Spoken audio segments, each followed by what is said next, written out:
Ambigram mabaliktaran, Abalos. Kapag ka binaliktad, Abalos pa rin. Sulat muna natin yung apelyedong Abalos na magkakabaliktaran at magkakatapatan ng bawat letra. Kunin muna natin yung pinagitna ng letter A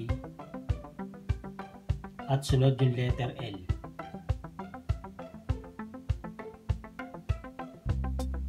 At ganun din sa kabila. Mukha lang siya nagiging letter N.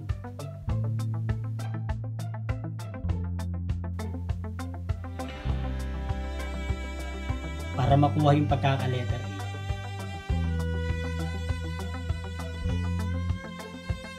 Yun ay magiging diskarte. A, kapag ka binaliktad siya, is magiging A pa rin. Next naman yung letter O at saka yung letter B na magkabaliktaran.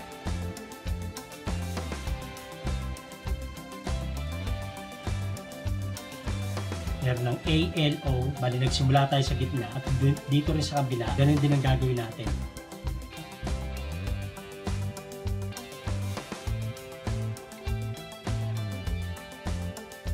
Last na lang is letter S. Kunin muna natin yung pagkaka-letter A.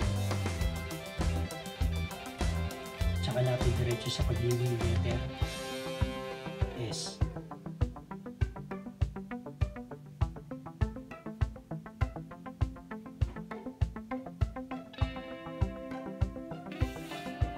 At ganun din sa kabila.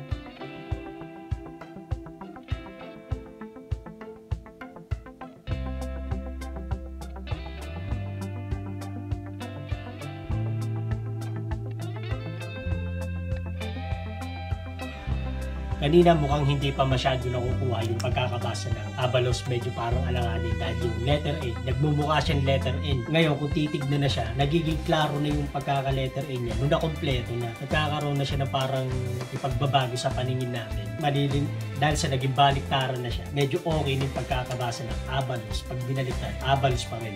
Pero sa umpisa parang letter N na. Ang hirap na ituloy, parang alanganin na. Shoutout nga pala sa lahat na may apelyedong Abalos. May kakilala ka mang may apelyedong Abalos, pwede mo siyang i-mention dito sa comment section o kaya pwede mong i-share sa kanya. At sa lahat naman na may apelyedong Abalos, supportahan nyo sana yung mga ganitong video. Siyempre, inyo to. Pwede nyo ako supportahan sa pamamagitan ng pang-send ng gift kaya stars. Maraming salamat kung umabot sa mga ganitong video. At kung interesado kayo sa mga ganitong video, pwede nyo akong i-follow. At sa lahat ng mga gusto magpa-commission, pwede kayo mag-DM sa akin. Pwede nyo itanong kung paano yung magiging sistema ng mode of payment o kung paano magpa-ambigram, kung magkano. Ilapag nyo agad yung pinaka-pangalan na gusto nyo ipa-ambigram para mapag-aralan agad, para makita agad kung kaya o hindi. Maraming salamat. Abalos. Kapag ka binaliktad, Abalos.